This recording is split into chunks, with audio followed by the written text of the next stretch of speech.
nous n'en une longue cimée pour nous manger. Tipa tipa nous continuons, nous pour avancer. Traverse montagne, persécution, marécage, douleur et souffrance. Tipa tipa nous pour avancer, nous faire confiance.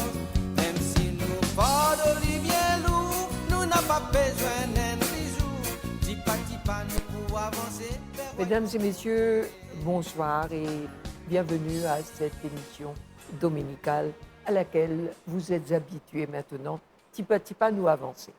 Comment je te trouver aujourd'hui, nous prendre comme titre Apocalypse Now, parce qu'il y a un point d'interrogation. L'Apocalypse, comme je connais, il est un livre qui intéresse beaucoup d'artistes, dans beaucoup de tableaux, dans une tenture, dans même le grand film légendaire de Francis Ford Coppola qui inspire de Joseph Conrad qui écrit Au cœur des ténèbres. Et ce titre-là, il reprend par le père Jean-Claude Védère qui nous a le grand plaisir de recevoir aujourd'hui pour un enseignement. Et là, père Védère peut dire nous qu'il y a un cours qui a été donné l'Apocalypse Now et qui déjà ou les connaît. Qui était l'Apocalypse? Et nous avons aussi pour partager avec nous l'opinion sur est-ce que c'est la fin du monde? Est-ce que ça qui peut arriver en ce moment, l'IP vraiment une punition de Dieu? Nous avons l'imam Arshad et la Charia Bramdeo. Bonsoir à tous les trois. Bonsoir. Nous finissons déjà cause sur la musique adoucir les mœurs, mais ce soir nous peut-être un autre côté, un côté un peu sombre. Père Védère, qui y était l'Apocalypse? Bonsoir Marie-Josée. Et l'Apocalypse, d'abord, nous faisons comprendre le sens même du mot, donc c'est un mot grec. Le Nouveau Testament finit d'écrire en grec, et l'Apocalypse veut dire révélation. Alors, ça c'est très important. Le nom même de l'Apocalypse veut dire lever le voile. Ça veut dire dans quelque chose qui est couvert, et puis il tire sa voile là, l'on lit, mettre-les à découvert. Donc l'Apocalypse de Saint Jean, c'est révélation de Saint Jean. D'ailleurs, quand on le regarde dans le Nouveau Testament en anglais, nous retrouvons Revelation. L'Apocalypse en français, mais le mot grec, c'est l'Apocalypse. Ça donne une indication, ça veut dire dans quelque chose qui cachette, qui vient dévoiler, qui vient faire connaître, qui vient amener devant le grand public. Voilà le sens de l'Apocalypse. Et l'Apocalypse, c'est le dernier livre dans la Bible chrétienne, donc le dernier livre dans le Nouveau Testament. Donc, c'est un livre qui inspire beaucoup du monde, comment dire. C'est un livre qui fait peur. Beaucoup du monde pas les lire parce que dès que je lis, je arrêté. Et nous connaissons qu'il y a un scénario catastrophique qui déjà inspire beaucoup de films et de livres. Oui, alors justement, comment nous capables d'expliquer, par exemple, dedans l'Ikozu, du jugement de Dieu, le jugement punitif, eschatologique de Dieu, l'Ikozu, l'arrivée de la bête, et dans beaucoup de chiffres, les 4 cavaliers de l'Apocalypse, les trompettes de Jéricho, et dans tout ça, des histoires-là qui annoncent, comment dire, la fin du monde. Comment nous sommes capables d'interpréter ça? Nous devons d'abord placer dans ce contexte. Chaque livre de la Bible qui nous lit, nous devons placer dans ce contexte. Parce que bien souvent, quand nous ouvrons un livre, n'importe quel livre, d'ailleurs, nous ne pas trop comprendre. Mais quand Saint Jean, qui finit d'écrire ce livre, il peut écrire à un chrétien qui peut vivre un moment très difficile. Probablement un moment de persécution à la fin du 1er siècle, avec l'Empire romain, qui déjà occupe une bonne partie de l'Asie. Et là, les chrétiens, pour autres autres, confrontés à la force de l'État, de l'Empire romain. Et même à cette époque-là, c'était du temps où Saint Jean écrit, l'empereur Domitien, qui dit à l'empereur, qui prend libre au bon Dieu. D'ailleurs, il a découvert après avec Ban Fouille, qui il déclare notre Seigneur et notre Dieu Domitien. Donc, il déclare bon Dieu. Et tout le monde qui participait suivre l'empereur, simplement de écarter du pouvoir, tuer, mis en prison pour certains, et vraiment la persécution. Et quand Saint Jean écrit, quand on est en tête ce contexte très difficile, bouleversant, que de pas capable d'exprimer la foi, c'est là que Saint Jean peut écrire ce message, qui est un message de persévérance, d'endurance, d'encouragement, et dire je signifère, et même un mot qui me servi souvent dans le langage créole, c'est manzoli. C'est ça en fait, manzoli. Gardez votre foi. Et quand nous lisons l'Apocalypse avec ça, en arrière-fond, dans le background, là nous comprenons. Qui fait dans tout ça, l'atmosphère, tout ça, un problème de la bête, de un cavalier, de la mer qui se transforme en sang, etc., qui fait nous gagner peur. Mais un livre sacré, jamais il est là pour faire nous gagner peur. Au contraire, aucun livre de la Bible pas là pour faire nous gagner peur. Parce qu'il bon Dieu, pas capable de faire nous gagner peur, si on appelle bon Dieu. Et donc, l'imam, est-ce que, quand on écoute Père Védère causer, il y a un écho dans l'islam? Bon, premier d'abord, nous avons un petit peu l'eschatologie musulmane. L'eschatologie musulmane, c'est nous dire ilmul qiyama. Et ilmul qiyama, c'est la science du qiyama, la science du dernier jour, comment nous dire, jour du jugement, la fin du monde, etc. Et l'eschatologie, les formes, parmi les piliers de l'iman, croyance des musulmans. Nous avons amantu billah, croyance en Dieu, dans ce ban livre, dans ce ban ange, dans ce ban messager. Et cinquième, c'est croyance dans le jour du jugement, hein, le qiyama. Et les formes partie de l'iman, ça veut dire si une personne saute un point là-dedans, dans la croyance de l'iman, il n'est pas un musulman. Hein? Ça, c'est le principe. Et quand nous guettons l'eschatologie, les trois principes fondamentaux, c'est le monde a une fin, ça veut dire le monde n'est pas éternel, il y en a une fin, et que aussi une fin catastrophique et destruction totale universelle, non plus une chose qui est à la légère ou simple, et que troisième, avant la fin du monde, avant Kriyama, nous prenons deux catégories de signes dans l'islam, comme un hadith, le saint prophète Mohammed, que la paix soit sur lui, l'explique nous, qui prenons deux catégories. C'est premier, nous prenons petit signe, signe mineur, et nous prenons grand signe, signe majeur.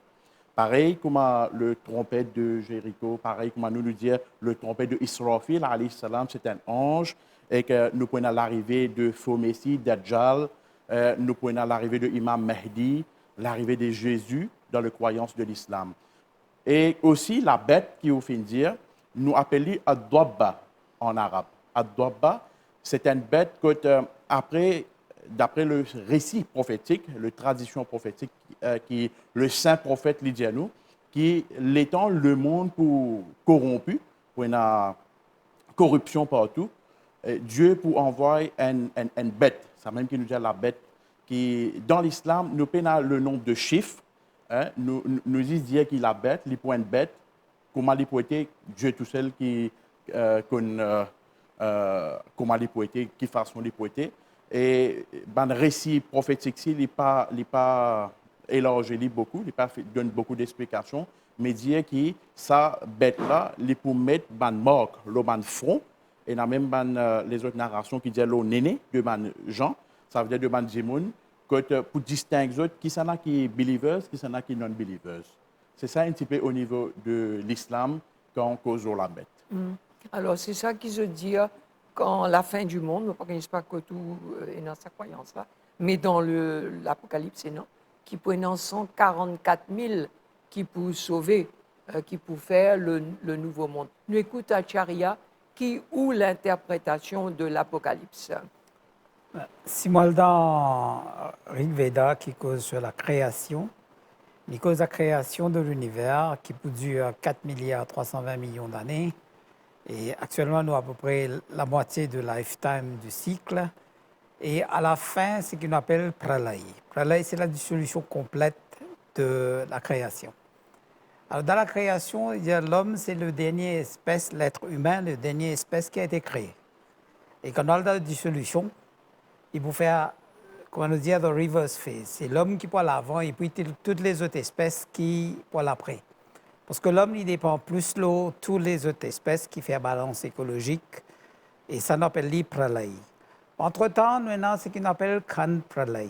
Parfois, nous avons des déluges ou des tornades ou bien des inondations. Nous avons aussi un tremblement de terre.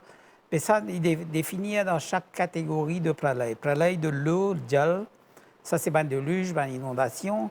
Pralay du feu, c'est le feu, etc. Et Pralay de la terre lui-même, c'est tremblement de terre qui génère aussi un tsunami, etc. Mais la fin du monde, il peut arriver quand nous prenons Vayu Pralay, c'est le Pralay de l'air. Parce que la respiration n'est plus bonne. Mais seulement dans la séquence, comme on dit, c'est l'être humain qui va disparaître avant et puis toutes les autres espèces qui poursuivent. Ah, ok, d'accord. Bon, alors, si nous pouvons faire ce programme-là aujourd'hui, nous faisons une cause l'apocalypse parce que Père VDF a servi ça un peu comme enseignement, comme titre pour l'enseignement. C'est parce que nous finissons d'en dire, beaucoup de monde qui dit coronavirus, c'est une punition qui bon Dieu a envoyée pour punir les hommes parce qu'il y a trop beaucoup de corruption, trop beaucoup de crimes, trop beaucoup de mal sur la terre.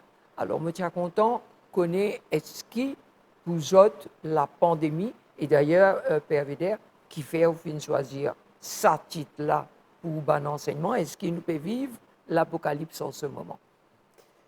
On utilise ce titre-là qui m'a emprunté du film de Coppola, mais on ajoute un point d'interrogation derrière. C'est un peu un titre provocateur.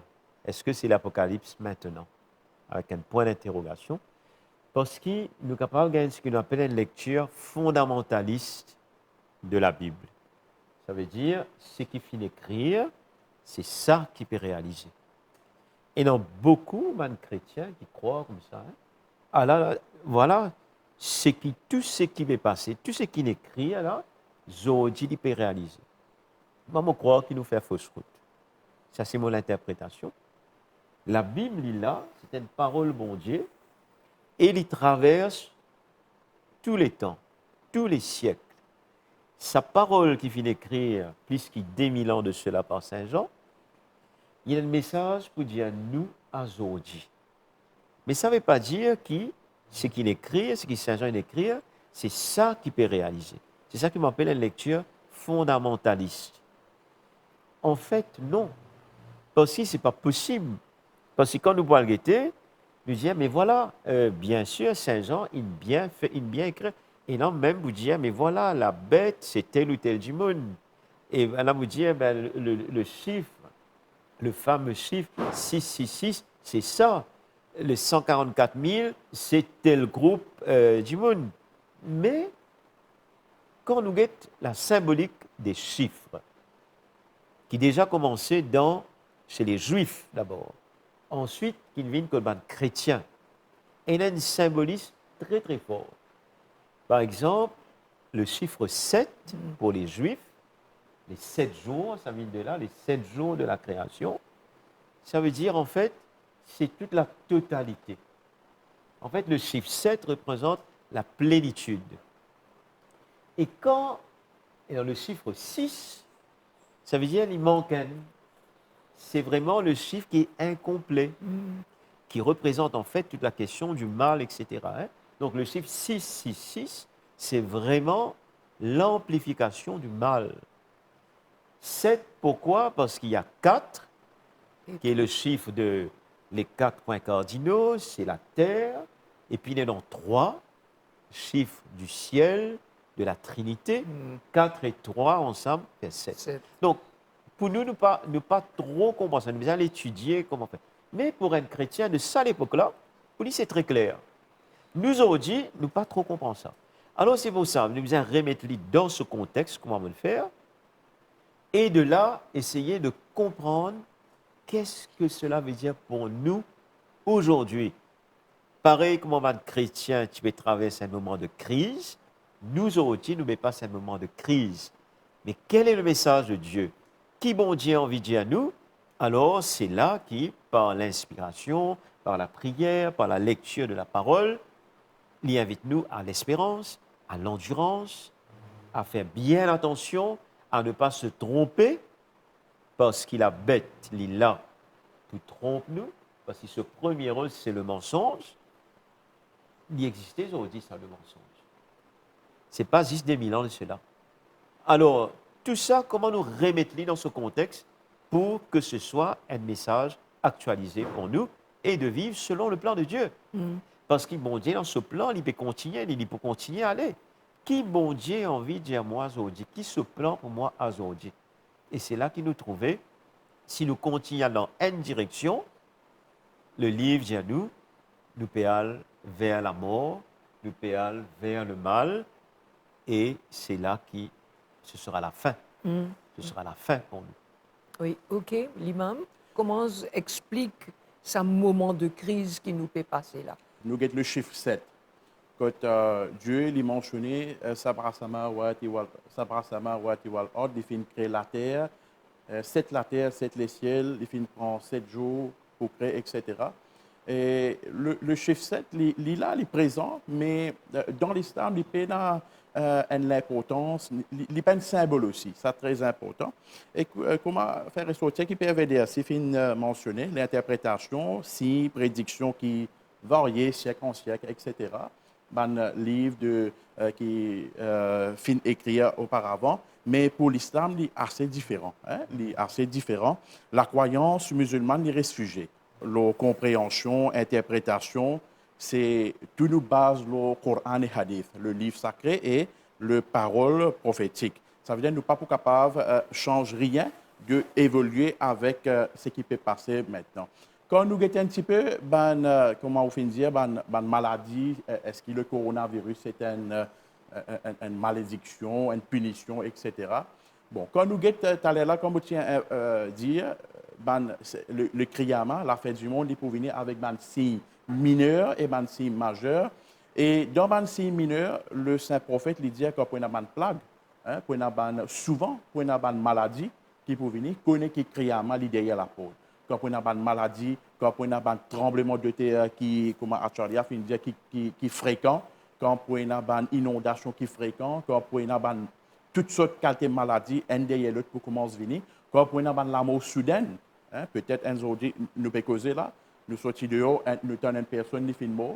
Tout ça là, c'est un signe criarment mineur, très mineur. Et comme PVDR finit dire, le mensonge, le crime, viol, etc., tout ça là, les comptes mineurs.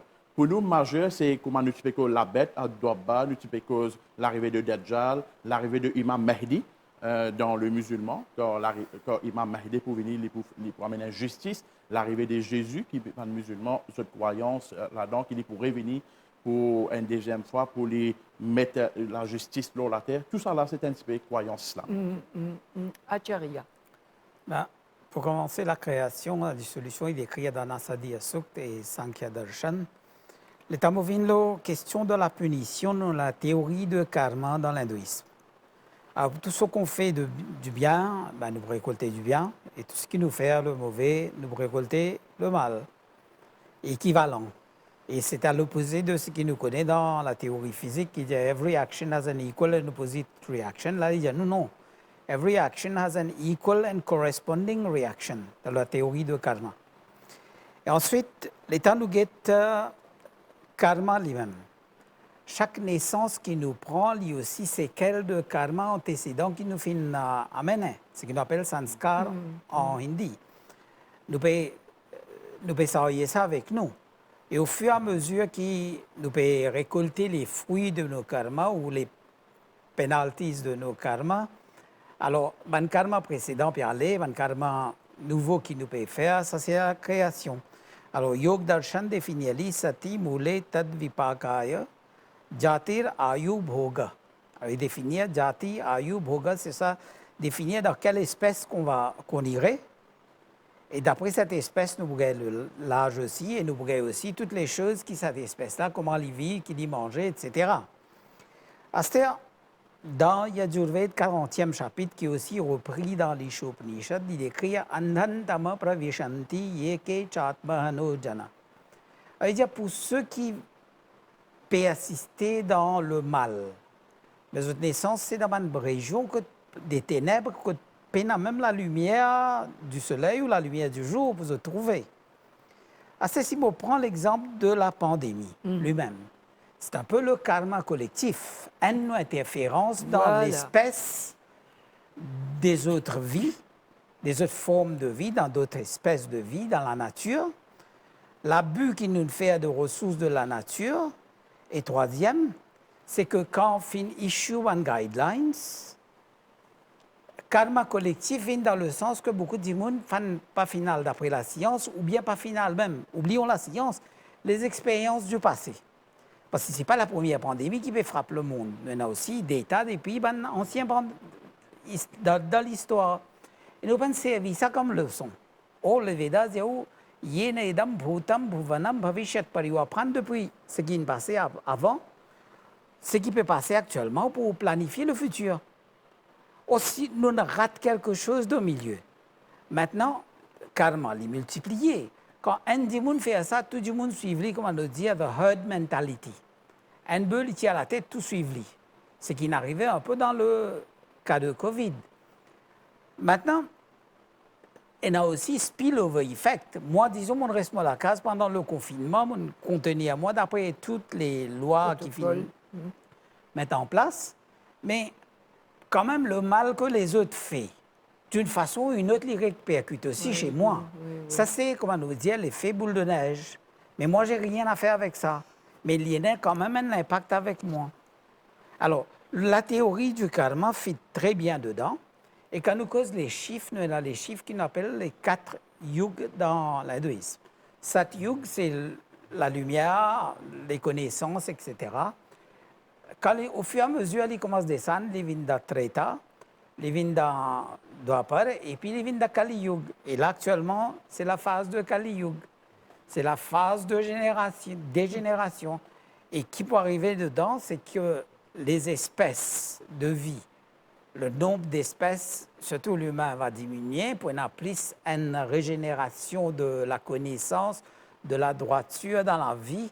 Alors, ça pourrait amener une nouvelle Satyug. C'est ce que je envie de dire, Marie-Josée. Oui. Ce que Acharya veut dire, on comprend ça comme si nous avons une responsabilité, en fait. Finalement, quand on dit, mais bon Dieu qui peut punir nous, bon Dieu, voilà, ça peut réaliser, ce qui finit créer là-dedans peut réaliser. Comment dire, nous, finalement, nous déchargeons de la responsabilité. Et bien souvent, ce qui peut arriver, c'est sans doute la conséquence de nous-mêmes, de nos actes. Et ce qui peut arriver avec la pandémie, par exemple. Alors, moi, quand ça, c'est un jeu bien important, il y a d'abord l'urgence de se convertir, comme aux causes de l'Apocalypse, c'est important, bien important, maintenant, de se convertir. Se convertir comment? Parce que, bon, déjà, il fait moins s'il nous reste 5 minutes, peut-être c'est le mot de la fin. Quel est ce message, se convertir, changer maintenant? Qui besoin faire? Appel à la responsabilité. Combien c'est important? Ça veut dire nous-mêmes qui sommes capables de faire moi pour que ça monde la vie encore plus jolie. Qui m'ont faire moi pour lutter contre le mal? Comment on peut faire pour qui me faire le bien dans la terre? Comment on peut justement faire qu'il y ait dans l'amour dans la terre? Et c'est ça, mon corps, qui est important. Oui, mais Acharya et l'imam, ce message de Père Védère, c'est un message qui nous pétendait depuis des années, des siècles. Mais le mal est toujours là. Quel message vous tenant aujourd'hui pour dire, pour que ce monde, parce que Didier dans l'Apocalypse, là, il dit c'est alors la venue du nouveau monde, de nouveaux cieux, d'une nouvelle terre, en remplaçant les précédents dévastés. Tandis qu'une nouvelle Jérusalem descend du ciel. Donc, c'est un message d'espérance. Qui est votre message aujourd'hui pour Bandimoun qui peut nous là? La première chose, c'est nous besoin comprendre tous les événements. Nous essayer de lire entre les lignes tous les événements qui peuvent passer. Nous tirer la leçon de ça et nous remettre de la vie au rail. Ça, c'est un. Deuxième, nous besoin comprendre la philosophie du karma. Nous ne sommes pas capables d'échapper de ça. Troisième, il y a une grande nécessité, nous retourne vers les valeurs humaines et aussi le respect de la vie d'autres espèces. Alors le respect total de la vie de l'univers lui-même va mener vers un futur qui est beaucoup plus éclairé, beaucoup plus d'espérance pour la vie. Définitivement, nous besoin retrouver le valeur morale qui nous trouvons ça même qui dans la société, dégringolade dans la société. Je pense que le vrai valeur morale, contre chacun un à l'autre, vivre en paix, vivre en harmonie. Et nous prenons un livre sacré comme nos références. Et tout livre sacré, qui est la Bible, qui est le Bhagavad Gita, qui est le Coran, n'importe quel livre qui nous est là, tout dirige l'humanité vers la perfection. Hein? Et malgré nous trouvons que dans la société même, il y a un reculement dans la valeur morale, je pense que nous devons réassiser, réfléchir. Très bien, nous devons réassiser, réfléchir et surtout, ce qui nous peut faire, l'interreligieux, très important, la valeur interreligieuse. Nous prenons leçon de la pandémie, de la difficulté, de les autres choses qui nous font faire face auparavant. Nous reprenons leçon, nous assiser et nous réfléchir, nous méditer et nous prier à Dieu pour retourner à la normale. Oui. Alors, depuis le 1er juillet, nous finissons déjà sentir un vent de liberté, nous cave, allons nous la place, guette-nous la mer. Et là, le 15, dans quelques jours, nous avons une frontière ouverte pour les touristes. Donc, déjà, une ouverture. Et aujourd'hui, avec Père Vider, avec l'imam et la charia, nous finissons beaucoup de paroles, merci à tous les trois, beaucoup de paroles d'espérance qui capables de faire nous comprendre que ce n'est pas une punition de Dieu, que ça qui nous peut vivre en ce moment, c'est un petit peu nos responsabilités et que c'est à nous de pouvoir changer notre monde, changer notre avenir. Merci beaucoup de votre attention et à dimanche prochain pour un autre Tipa Tipa, nous avancer ensemble. Livrez-nous une longue cimée pour nous manger. Tipa Tipa, nous continuons, nous pouvons avancer. Traverse montagne, persécution, marécage, douleur et souffrance. Tipa Tipa, nous pouvons avancer, nous faire confiance. Même si nous portons les bien lourds, nous n'avons pas besoin d'un bijou. Tipa Tipa, nous pouvons avancer vers royaume bon.